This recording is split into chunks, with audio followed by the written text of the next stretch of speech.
Hello all welcome to ആ channel.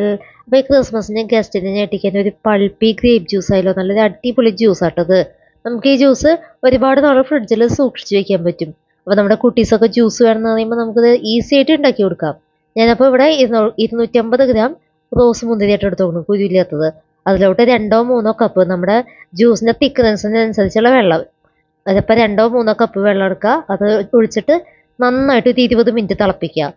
അതിലോട്ട് ആവശ്യത്തിലുള്ള പഞ്ചസാര ചേർക്കുക. പിന്നെ ഒരു കഷ്ണം ഗ്രാമ്പു, പിന്നെ നമുക്ക് വേണമെങ്കിൽ ഒരു കഷ്ണം ജാതിപത്രി ചേർക്കട്ടെ. ഇത് ഓപ്ഷനിലാട്ട്. ഇത് രണ്ടും ചേർത്ത് കഴിഞ്ഞാൽ നല്ല സ്മെല്ലാട്ടോ, അടിപൊളി സ്മെല്ലാണ്. മധുരം നോക്കിയപ്പോൾ പോരാ, അപ്പം ഞാൻ പിന്നെയും കുറച്ചുകൂടി പഞ്ചസാര ചേർത്തു. ഇവിടെ മൊത്തം 8 ടേബിൾ സ്പൂൺ പഞ്ചസാര അപ്പോൾ യൂസ് ചെയ്തിട്ടുണ്ട് കേട്ടോ. അങ്ങനെ പഞ്ചസാര അലിഞ്ഞ് കഴിഞ്ഞപ്പോൾ തണുക്കാൻ മാറ്റി വെച്ചു. അത് കഴിഞ്ഞ് തണുത്ത സംഭവം നമ്മൾ ഒരു മിക്സിയുടെ ജാറിലോട്ട് മാറ്റാം കേട്ടോ.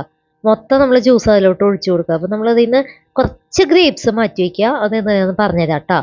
ഇനി നമ്മൾ ഇത് ഒന്ന് പൾസ് ചെയ്തെടുത്താൽ മതി കേട്ടോ. ഇത് 2-3 വട്ടം പുറകിലോട്ട് ഇട്ടിട്ട് പൾസ് ചെയ്താൽ മതി, നന്നായിട്ട് അരയണ്ട. അപ്പം നമ്മളിത് ജ്യൂസൊക്കെ അരച്ചപ്പോൾ എങ്ങനെയുണ്ട്. ഇത് ഇനി ഒരു അരിപ്പയിലോട്ട് ഒഴിച്ചിട്ട് നന്നായിട്ട് അരിച്ചെടുക്കാം. ഇനിയിപ്പോൾ അരിച്ച് മാറ്റി വെച്ച ജ്യൂസിലോട്ട് ലേശം സിട്രിക് ആസിഡ് ആട്ടോ ചേർക്കുന്നത്. 2 നുള്ള സിട്രിക് ആസിഡ് ചേർത്തു. ഇനി നമ്മൾ നന്നായിട്ടൊന്ന് തിളപ്പിക്കുക. പിന്നെ സിട്രിക് ആസിഡ് ചേർത്ത് കഴിഞ്ഞാൽ നമുക്കത് കുറച്ച് ദിവസം ഇരിക്കുകയും ചെയ്യും. പിന്നെ അത് ജ്യൂസിന് നല്ലൊരു പുളിപ്പ് കിട്ടുകയും ചെയ്യും. നിർബന്ധമില്ല കേട്ടോ, സിട്രിക് ആസിഡ് ചേർക്കാൻ താല്പര്യമില്ലാത്തവർക്ക് ചേർക്കണ്ട കേട്ടോ. അത് ചേർത്ത് കഴിഞ്ഞാൽ ഒരു പുളിപ്പ് കിട്ടുന്നതിന് വേണ്ടിയിട്ടാണ്. നമ്മളിനി ഇതിലോട്ട് ഒരു നുള്ളു ഉപ്പ് ചേർക്കാം, അതിൻ്റെ മധുരമൊക്കെ ബാലൻസ് ചെയ്യാൻ വേണ്ടിയിട്ടാട്ടോ. നന്നായിട്ട് തിളച്ച് കഴിയുമ്പോൾ നമുക്ക് തീ ഓഫ് ചെയ്തിട്ട് തണുക്കാൻ വയ്ക്കാം കേട്ടോ. ഞാനപ്പോൾ എൻ്റെ മധുരമൊക്കെ നോക്കി, മധുരമൊക്കെ പാകാട്ടോ. പിന്നെ മധുരമൊക്കെ നമുക്ക് നമ്മുടെ പാകത്തിനനുസരിച്ച് ചേർക്കാം കേട്ടോ. നമ്മൾ നേരത്തെ മാറ്റി വെച്ചാൽ ഗ്രേപ്സ് ഇല്ലേ, അതൊന്ന് കുത്തി ഉടച്ചിട്ട് ഇതിൽ ചേർത്ത് കൊടുക്കുന്നുണ്ട്. അത് കഴിഞ്ഞിട്ട് നമ്മൾ ഇതെല്ലാം നന്നായിട്ട് മിക്സ് ആവാട്ടോ. മിക്സായിട്ട് തീയൊക്കെ ഓഫ് ചെയ്ത് ജ്യൂസ് തണുത്ത് കഴിഞ്ഞിട്ട് ഗ്ലാസ്സിലോട്ട് ഒഴിച്ചിട്ട് ടേസ്റ്റ് നോക്കട്ടോ. നല്ല അടിപൊളി ടേസ്റ്റ്. അപ്പോൾ അറിയാണ്ടിരിക്കാൻ വയ്യ.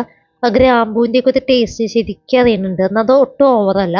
അപ്പോൾ വീഡിയോ കണ്ടെല്ലാവരും ലൈക്ക് ചെയ്യുക, ഷെയർ ചെയ്യുക, സബ്സ്ക്രൈബ് ചെയ്യുക. പിന്നെ ഗ്രാമ്പും ജാതിപത്രിയൊക്കെ ഞാൻ എൻ്റെ ഇഷ്ടത്തിന് ചേർക്കട്ടോ, അത് ഓപ്ഷനിലാണ്. അത് സംഭവം അടിപൊളിയാണ്. എല്ലാവരും ട്രൈ ചെയ്ത് നോക്കുക. ഓക്കെ, ടാറ്റാ.